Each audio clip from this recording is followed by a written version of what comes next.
तो ये इस वक्त की बड़ी खबर, ये तारीख आप नोट कर लें। 4 दिसंबर को वोटिंग एमसीडी के लिए, एमसीडी इलेक्शन 2022 के लिए। 7 दिसंबर को काउंटिंग, नतीजे सबके सामने होंगे।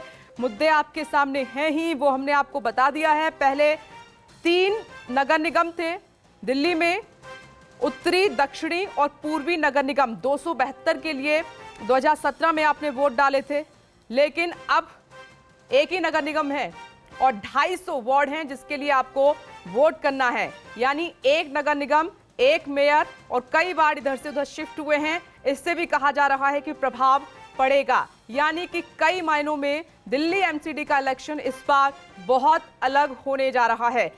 बीजेपी की अपनी रणनीति है, क्योंकि जब से बीजेपी ने राज किया है एमसीडी पर, किसी भी पार्टी ने अभी तक बीजेपी को अलग हटाकर अपनी जगह नहीं बना पाई है। पिछली बार आम आदमी पार्टी ने खूब कोशिश की थी, लेकिन फिर भी बीजेपी ने एमसीडी जीत लिया था, नगर निगम चुनाव जीत लिया था। और वहीं कांग्रेस भी इस बार कई मुद्दों को लेकर जो बीजेपी पर भी वार कर रही है और आम आदमी पार्टी पर भी वार कर रही है, अपनी जगह तलाशने की कोशिश कर रही है। लेकिन क्योंकि अब दिल्ली की जनता को देखना है, करना है कि उनके लिए कौन मुफीद है, कौन ठीक है, क्या बीजेपी को फिर से वो मौका देंगे या आम आदमी पार्टी को देंगे या कांग्रेस को देंगे, ये सब दिल्ली वासियों के हाथ में है। अब उनकी समस्याएं उनके आसपास हैं, उनकी जुबान पर भी हैं, वो फेस कर रहे हैं। क्या मुद्दा है वो भी उनको पता है, किस बेस पे इस बार इलेक्शन होना है, वोट डाले जाने हैं, सब जानते हैं। हम चुनावी तारीखों का ऐलान, बल्कि हम नहीं, दिल्ली वासी भी कर रहे थे, राजनीतिक पार्टियां भी कर रही थीं। वो तारीखों का ऐलान चुनाव आयोग ने कर दिया है। वोटिंग 4 दिसंबर को होगी, मतगणना 7 दिसंबर को होगी। और विमल कौशिक इस वक्त मेरे साथ मौजूद है। विमल, तारीख नोट कर ली होगी अब तक तो दिल्ली वासी ने, जो दिल्ली वासी लोग हैं। 4 दिसंबर को वोटिंग है और 7 दिसंबर को मतगणना है। ये बहुत अहम है दोनों दिन। विमल, ईवीएम का प्रयोग होगा, नोटा का भी इस्तेमाल होगा, नोटा का बटन इसमें होगा। आचार संहिता आज से ही लागू हो चुकी है। इस बार पोलिंग स्टेशन की संख्या बढ़ा दी गई है, 13,465 कर दिए गए हैं। कर्मचारी बढ़ा दिए गए हैं, उनकी संख्या लाखों में है। जो इस बार कहा है चुनाव आयोग ने कि एकदम स्पष्ट और निष्पक्ष चुनाव कराएंगे, बिना डर के चुनाव होगा, लोगों को पूरा हक दिया जाएगा कि वो अपने हिसाब से अपनी चॉइस की एमसीडी में सरकार को चुने। अगर वोट नहीं देना है तो नोटा का बटन भी उनके पास होगा, वो दबा सकते हैं। लेकिन हम कहेंगे कि आप अपना वोट कास्ट जरूर करें, अपनी ताकत का इस्तेमाल जरूर करें, क्योंकि ये मौका आपके पास 5 साल के बाद आता है। और ध्यान में रखें कि किस पार्टी ने आपके वार्ड में कितना काम किया है, कौन अपने वादे पर कितना खरा उतरा है, कितनी सहूलियत उसके राज में आपको मिली है, ये सब बातें आपके जहन में है। तो दिल्ली एमसीडी इलेक्शन 2022 का चुनाव इस बार काफी महत्वपूर्ण है और अहम भी है। पवन मिश्रा मेरे साथ जुड़ गए हैं। पवन, दिल्ली एमसीडी इलेक्शन की चुनावी तारीखों का ऐलान हो चुका है। 4 दिसंबर को वोटिंग है, 7 को नतीजे आ जाएंगे और अब से तस्वीर बदल जाएगी दिल्ली की।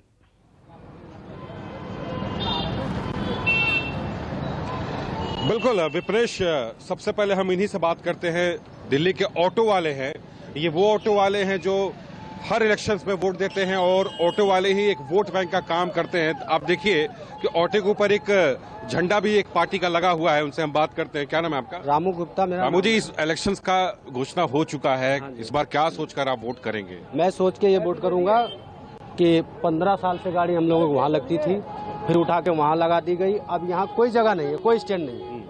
तो मैं चाहता हूँ कि एक स्टैंड हमें दे दिया जाए, ताकि हमें। अच्छा, ऑटो स्टैंड किया? हाँ, हमें ऑटो स्टैंड अब उतनी सुविधा नहीं दी गई हम लोगों को।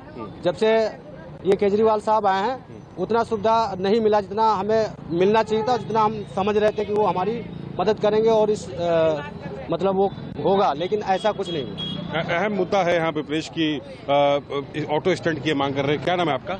हरिंदर प्रसाद। हरिंदर प्रसाद जी, इस बार एमसीडी का इलेक्शन होने वाला है, वोट करेंगे आप? हम वोट क्या सोचकर वोट करेंगे? वोट तो सोच के ही करेंगे सर, अब विकास के ऊपर जो अच्छा काम करेगा उसी को करेंगे सर।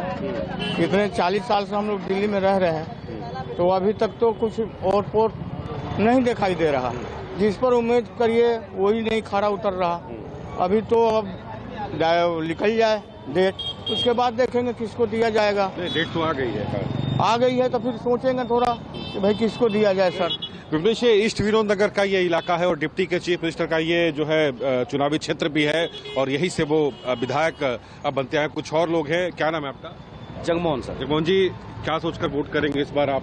वोट सोच के करेंगे कि पार्टी, देखो पहले भी आम आदमी पार्टी आ चुकी है 2 दफा। बाकी हम लोगों के ऑटो वालों की समस्या तो पूरी करी नहीं इन्होंने, क्योंकि जैसे गाड़ी की पासिंग होती है उसकी भी क्या नाम हमें क्लास लगानी पड़ती है, लाइसेंस की क्लास लगानी पड़ती है, स्टैंड भी नहीं है हमारा। जहाँ खड़े हो गए पुलिस वाले आते हैं, फोटो खींची चालान हो गया, तो फिर क्या फायदा की जैसी सरकार का। सरकार तो गंदगी जो है, कूड़ा जो है, एक सबसे अहम यहाँ समस्या रहा था और तमाम आप देखिए कि हर सभी राजनीतिक पार्टियों के पोस्टर और बैनर से जो है ये ईस्ट विनोद नगर का पूरा इलाका, सुपर साइन चौक का इलाका कहते हैं, पूरा पटा हुआ है। हर कोई अपने तरीके से जनता को लुभावने की कोशिश में लगा हुआ है और खुद लोगों का ये कहना है कि हर बार हर पार्टी के नेता आते हैं, चाहे वो निर्दलीय हो या फिर किसी पार्टी विशेष से क्यों नहीं जुड़े हो, और आते हैं, हमसे वोट मांगते हैं और वायदा भी करते हैं, लेकिन उनके सारे वायदे जो हैं कागजी पन्नों तक ही सिमट कर रह जाती है। एक अहम मुद्दा यहाँ के स्थानीय लोगों ने उठाया था कि कैमरे के माध्यम से हम आपको दिखा रहे हैं कि ये जो है पैदल लोगों के चलने का ये जगह है, लेकिन सड़कों पर जो है इंक्रोचमेंट की बात कही गई और इलाके के लोगों का ये कहना है कि हर बार इसका कंप्लेंट हमने किया है, लेकिन ये इंक्रोचमेंट जो है हटने का जो है यहाँ से नाम नहीं ले रहा है और जिसके कारण लोगों को काफी तकलीफ यहाँ पर उठानी पड़ती है। और तमाम यहाँ ई रिक्शा से लेकर के तमाम यहाँ स्टैंड है, छोटे बस स्टैंड भी यहाँ पर हैं, लोगों को खासी दिक्कतों का सामना करना पड़ता है। सबसे अहम बात है गंदगी को लेकर, सफाई को लेकर के, जगह जगह पूरे इलाके में कूड़े कचरे यहाँ पर फैले हुए हैं। एमसीडी के कर्मचारी कहते हैं कि हमारे पास तनख्वाह नहीं मिलता है। ये बड़े मुद्दे इस बार एमसीडी चुनाव में लगातार बने हुए हैं। देखिए, अभी कुछ दिन पहले प्रधानमंत्री नरेंद्र मोदी ने बड़ा दांव चलते हुए वहां पर दिल्ली में जो झुग्गी झोपड़ियों में लोग रहते हैं, जो साफ सफाई में नहीं रह रहे थे, गंदगी का आलम था चारों तरफ, उनको घर दिया है, आशियाना दिया है, चाबी फ्लैट की सौंपी है। तो ये एक बीजेपी का बड़ा दांव हो सकता है। क्या ये काम करेगा? दूसरी तरफ अरविंद केजरीवाल दिल्ली के मॉडल की बात कर रहे हैं जो एमसीडी इलेक्शन में भी वो भुनाना चाहते हैं। क्या वो काम करेगा, ये देखना होगा। लेकिन क्योंकि पार्टियां तो अपनी तैयारी कर रहे हैं, दिल्ली के वोटर कितने तैयार हैं, विमल कौशिक का रुख कर लेती हूँ। विमल, 4 दिसंबर को वोटिंग होनी है एमसीडी के लिए, जरा बात कीजिए कि दिल्ली का वोटर कितना तैयार है।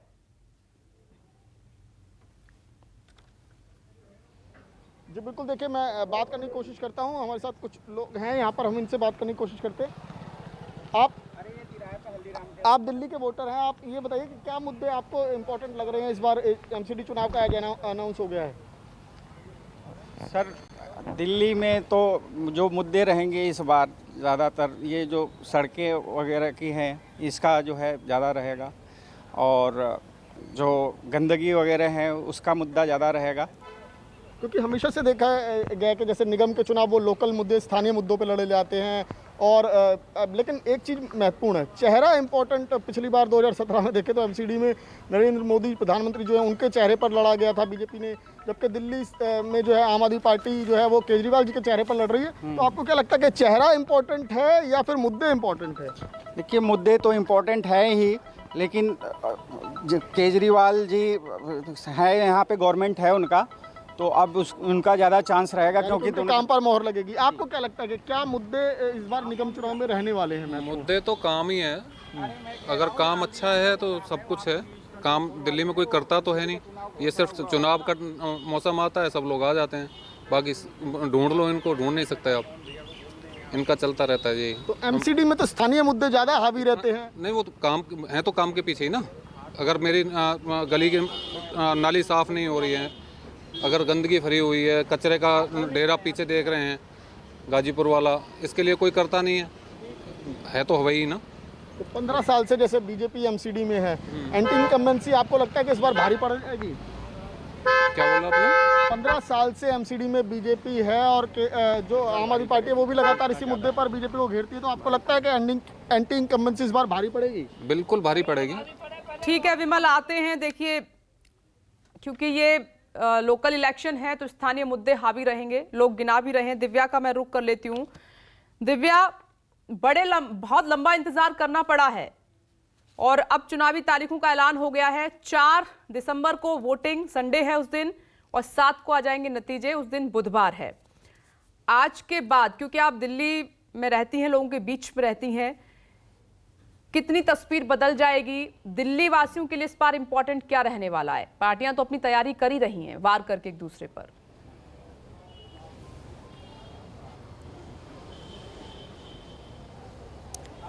देखिए, एमसीडी चुनावों की जब से सुगबुगाहट हुई है विपनेश, तब से ही दिल्ली की तस्वीर बदली हुई है। दिल्ली के जो पार्टी ऑफिसेज हैं, बीजेपी की बात की जाए, आम आदमी पार्टी की बात की जाए या कांग्रेस की बात की जाए, तीनों की तस्वीर बदली हुई है, क्योंकि वहाँ पर झंडों का अंबार लगा हुआ है, कैंपेनिंग का अंबार लगा हुआ है और अब बस जो इलेक्शन बस है उसकी शुरुआत होने वाली है और नेता भी पूरी तरीके से रेडी हैं, क्योंकि पता ही था कि आज या कल में इलेक्शंस अनाउंस होने वाले हैं।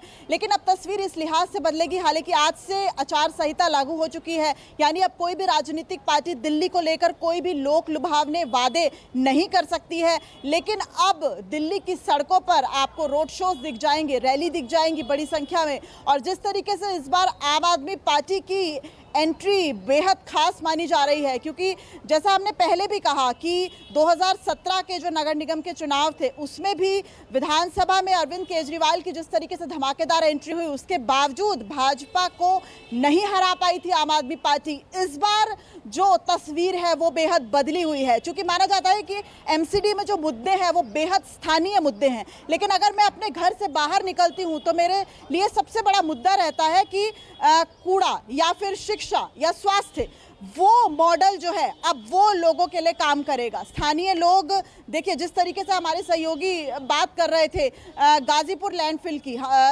दिल्ली में 3 लैंडफिल साइट्स हैं, लेकिन उनकी स्थिति ये है कि इस समय उनकी ऊंचाई कुतुब मीनार की ऊंचाई से भी ज़्यादा है। अब जो है वो राजनीतिक पार्टियां इस बारे में बात कर रही हैं कि हम दिसंबर 2023 तक उन लैंडफिल साइट्स को खत्म कर देंगे, यानी जब चुनाव आते हैं तब ये वादे किए जाते हैं कि हम उन लैंडफिल साइट्स को खत्म कर देंगे, लेकिन वो वक्त कहाँ गया जब उन लैंडफिल साइट्स की वजह से कई लोगों की मौत हो गई थी। गाजीपुर लैंडफिल, गाजीपुर का जो कूड़े का पहाड़ है, जब वहां से कुछ व्यक्ति क्रॉस कर रहे थे, वो कूड़े का पहाड़ कुछ व्यक्तियों पर गिर गया था और उससे उनकी मौत हो गई थी, वो किसी को याद नहीं आता। वायु प्रदूषण दिल्ली में इस कदर फैला हुआ है जब सांस घुट रहा है, लेकिन समाधान किसी के पास नहीं है। हमने ये एक राजनीतिक पार्टी का कूड़े के अंबार को लेकर प्रदर्शन था और जब हमने सवाल किया कि आखिर समाधान क्या है, लैंडफिल साइट्स को आप खत्म कैसे करेंगे, समाधान किसी के पास नहीं था। दिल्ली में 14 मशीनें हैं जो कूड़ों का निस्तारण करती हैं, लेकिन वो 14 मशीनें कूड़ों का निस्तारण कैसे करती हैं? कहा जाता है कि उनसे ब्रिक्स बनाई जाती है। ये दिव्या मैंने भी सुना था जब आपने सवाल पूछा था इस कूड़े के ढेर को लेकर, तो किसी भी पार्टी के प्रवक्ता के पास जवाब नहीं था, कोई नहीं बता पाया कि कैसे निस्तारण होगा, लेकिन हर बार की तरह दावे वादे खूब किए जा रहे हैं। कांग्रेस प्रदेश अध्यक्ष हैं, दिल्ली के कांग्रेस प्रदेश अध्यक्ष अनिल चौधरी जी, उनसे बात की पॉलिटिकल एडिटर रमन कुमार ने, सुनिए जरा उनका क्या कुछ कहना है। दिल्ली की आबोहवा लगातार खराब होती जा रही है। AQI लेवल 472 तक पहुंच चुका है, यानी कि 400 से 500 के लेवल तक को गंभीर माना जाता है। हमारे साथ दिल्ली प्रदेश कांग्रेस के अध्यक्ष अनिल चौधरी हैं। जिस तरीके से दिल्ली के प्राइमरी स्कूल को बंद करना पड़ रहा है, आपको कैसे देखते हैं इसे? देखिए, ये तो बात सिद्ध है, जब ये स्थिति आ जाए तो स्वाभाविक है यहाँ दिल्ली में सांस लेने के लिए कोई वातावरण बचा नहीं है। दिल्ली की जो आवा हवा है वो डेंजरस लेवल से, खतरनाक स्तर से भी ऊपर पहुँच चुकी है, और इसलिए हमने सुझाव भी दिया था कि दिल्ली में सांस लेने के लिए बच्चों के लिए उपयुक्त नहीं है, स्कूल भेजना उचित नहीं है, आप स्कूलों को बंद करिए, कम से कम बच्चे घर रहेंगे, माँ बाप ध्यान रखेंगे, और तो इसलिए ऑनलाइन क्लासेस करिए।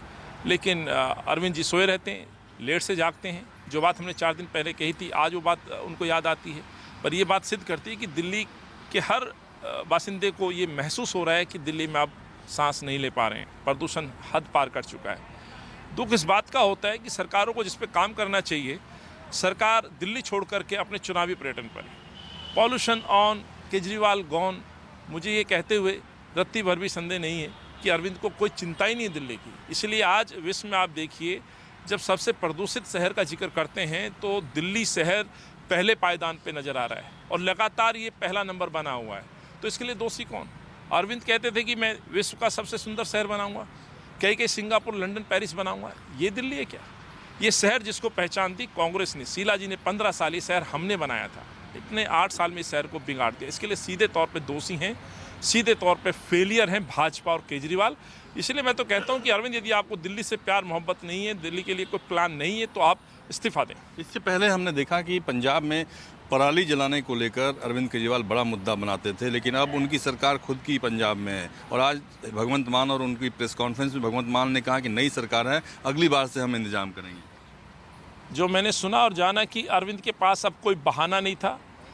जिस तरह से प्रदूषण का स्तर लगातार बढ़ रहा है, वैसे ही मुझे लगता है अरविंद का भी यूटर्न लेने का स्तर बार बार बढ़ रहा है। अब उनके पास कोई मौका ही नहीं था, इसलिए कम से कम उन्होंने स्वीकार किया। एक तरफ कांग्रेस का मॉडल था जिसपे निरंतर काम होता था और एक 8 साल अरविंद का मॉडल है जो केवल बयानबाजी, भाषण, आरोप प्रत्यारोप, ये पॉलिटिक्स हो गई है।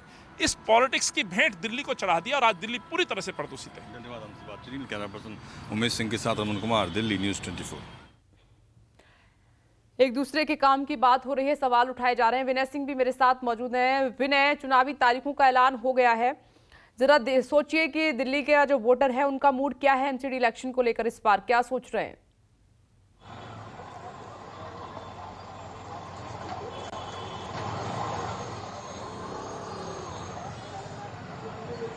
देखिए, मैं इस समय साउथ दिल्ली के इलाके में खड़ा हूँ। साउथ दिल्ली का कस्तूरबा नगर विधानसभा क्षेत्र है ये, और यहाँ के जो विधायक हैं वो मदन लाल हैं और जो यहाँ के निगम पार्षद हैं वो बीजेपी से हैं, विधायक जो हैं वो आम आदमी पार्टी से हैं और सांसद है मीनाक्षी लेखी जो कि बीजेपी से है। सबसे बड़ी विडंबना यही है, लोगों को सबसे बड़ी दिक्कत यही आ रही है कि सभी अलग अलग पार्टी से हैं, इस वजह से ये क्लैश पड़ता है और सड़कों पर काम नहीं हो पाता है। खासकर एमसीडी का जो काम है, पार्क की या सड़कों की सफाई रखना, वो नहीं हो पाता है। मैं सड़कों का हाल आपको दिखा दूं, आप ये देखिए, ऐसा लग रहा है जैसे कई कई दिनों से झाड़ू नहीं लगे हैं। ये साउथ एक्सटेंशन के साथ लगने वाली मार्केट है, जिस पर आप ये देखेंगे तो आपको खुद हैरानी होगी, कई कई दिनों से यहाँ पर ऐसा लग रहा है झाड़ू नहीं लगे हैं, सफाई नहीं हुई है।